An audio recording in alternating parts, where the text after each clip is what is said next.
let's see here, we'll be back up next. We're gonna go ahead and skip over the 7 o'clock item, and we're gonna move to the 7:10, which is Tamika Price. I've actually brought some materials to share with you all. I'm not sure if everyone is familiar with a lot of the resources that we have in the library, but we're wanting to get the word out that we have a lot of resources that I think a lot of times are underused, where we have databases. A lot of people use Netflix. We have stream services also. We have Hoopla, where you can stream and download music, movies, and TV shows. And a lot of people don't know about this. We also have, which is a way for people in the community to get their GED online. And it's a course where you're actually guided through it. You do have to meet some of the requirements. You are able to get a GED along with a certification, and some of the certifications include child care and education, certified protection officer, general professional skills, homeland security. So if people, yes. That's really good. Yes, it is. And we want everyone to know, and I want everyone to be aware that we have, I don't want to mess with you today. But we have a lot of databases. We have databases for kids to use for research. We have tutor.com online, where people can use it to get help with resume building, interviewing skills. And when I go out to the schools and some of my staff, we talk a lot about there's actual database where the kids can practice for their driver's test. So the kids are happy about that, but we have a lot of resources.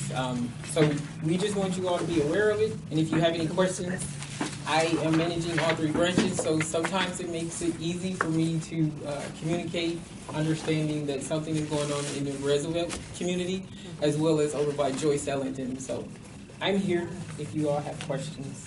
And this is wonderful. You can go back. And they have a big community room that's wonderful.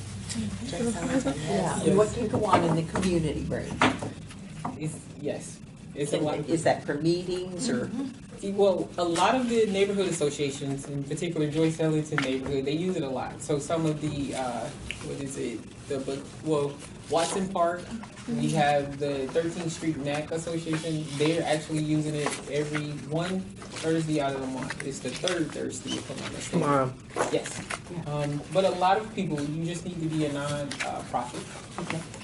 Depending on how you're using it, it may be a charge of $35. So if you're using it for a training for just your organization, it's a charge. If you're using it to provide a service to the community, it's no charge, and usually we try to partner with you. And it's actually times when we partner with organizations to provide workshops and different resources to the community. So it's being used for many different things. Do we have any other questions for Tamika in regards to the libraries? Well, I thought that was really interesting about how you could use your library card. I didn't know anything about that. I didn't know anything about the job resources. That's excellent to know. We're working on becoming much more announced, I guess you could say, in the community, and making everyone aware. Because a lot of times we're finding out people don't know. So we have some resources, and some of the branches, they're asking for music lessons for the kids. And we're thinking more along the lines of parenting classes, but the parents are like, no, we want to help develop our kids. So we're working on a lot of different things. And just so you all are aware, we have the Summer Reading Challenge that's coming up. It's going to be in June. 2 of the branches inside your district we're offering free summer lunch program. What branches? It's going to be Joyce Ellington and Douglas Ellington. It's going to be from 1 until 2 o'clock. We're working on scheduling a big kickoff celebration for the lunch program. And that we're aiming for, I believe it is June 16th. It's a Thursday. Before that, in May, we're working on doing an ice cream social at each of the branches.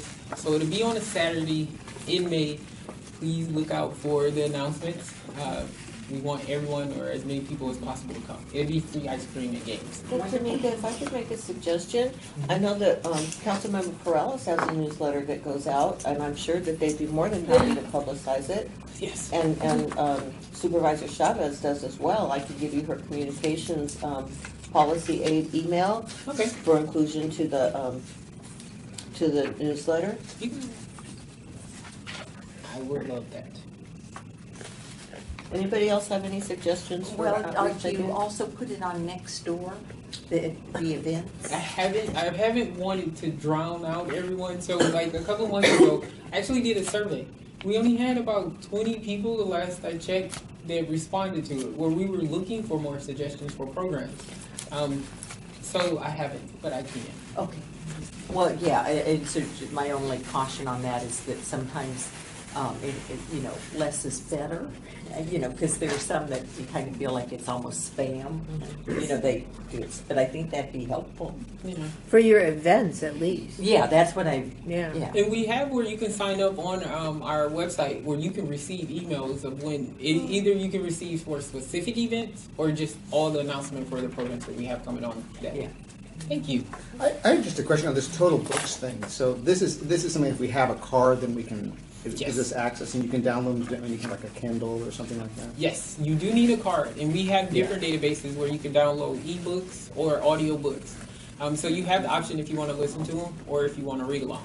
And we even have, I think it's like 3 databases where it's travel books. So if you're Okay. going out of the country or going somewhere, it's specifically, that category is just downloading travel books. Okay.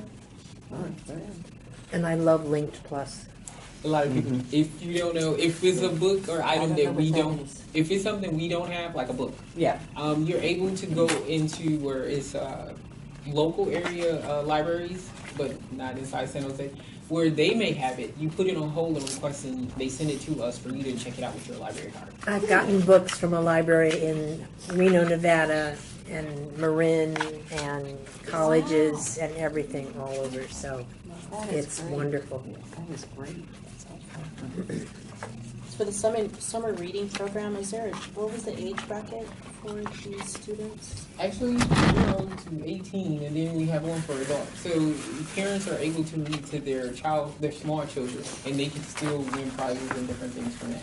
Okay. Which we also have one that's year-round that's called 1,000 Books Before Kindergarten.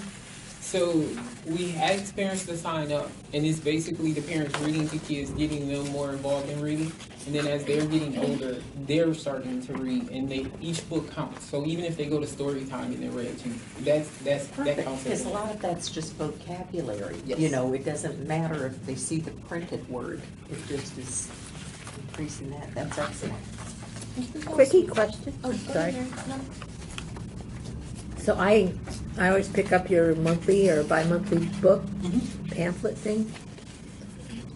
Why are the STEM, it seems like most of the STEM, what is STEM? Science, Technology. engineering, and math. Yeah. They're only down at Southern libraries, South San Jose libraries? because it's more participation. Well, how do you know? Well, I actually had several at all 3 of my branches this past fall, and it was kids that came over from other areas that participated at all of them, and we're trying to get the word out. It is something that's asked for. The other thing is they cost. So a lot of the library branches inside our district is going off of Friends funds, and then we have a certain amount that we're able to use that's provided by the library. So when we're actually focused on scheduling these programs, we're looking at past attendance and what we're getting responses to. And I'm trying to improve that, but it ends up being, it's a lot more of the families that's coming from other districts that's attending when we do have them. And more of what we're getting requests for, especially at Joyce and Biblioteca, is constantly children's programs. And we're trying to build up the teen program. And we will have the teens trickle in. We usually have to bribe them with like pizza and different things. And it works for a while, but we can't keep it up like that as far as if we're having a program to get them to come in for food. So, but we have been offering. We had Take Flight, I believe it was called, this past fall, where we featured it at all 3 of the branches. We invited people to come in, the kids to learn how to build planes and understand how they're able to take flight. And it was a lot of the families from outside our district. Yeah, that's great. I have one last suggestion on, someone mentioned she mentioned Nextdoor, and I wanted to add Facebook. There's one specifically for Carnegie, right? No, it's one now. All of us have to funnel it through just SJPL Facebook. It was a lot of people in the community felt that it was too confusing to try to find all these different branches, so they put it through one. We even have a Twitter and Instagram. Okay, so I was gonna suggest maybe doing like a resource of the, well, yeah, because all libraries would have it, because this seems like even here it was really popular, right? So I think it would go over really well if you did like a resource of the week or a resource of a month or something like that, for things like this, because I think a lot of people would go for this. And, yeah. And a couple of other things that people seem to really like there. But yeah, resource of the week, it works for a group on campus, cultural night. To just, because people don't know, like, and so they did, this is how we are, their resource of the month or the week or whatever. And people really kind of flocked to the idea of having those, because they didn't know what was available. I will share back. Thank you. Any other questions? Okay, we're gonna go ahead and move forward. Thank you for coming. Yeah. Yeah. Yes. This is great. Thank you for asking her. We hope to see Tamika again. Yeah. I'm okay with coming. It keeps me knowing what's going on in the community. Perfect. So Tamika's actually been attending the Roosevelt Park Neighborhood Association meetings, and so it's a pleasant treat to have her there because she's keeping us in the loop, and it's a pleasure to have you here at the council, the District 3 CLC. So yes, you're welcome anytime.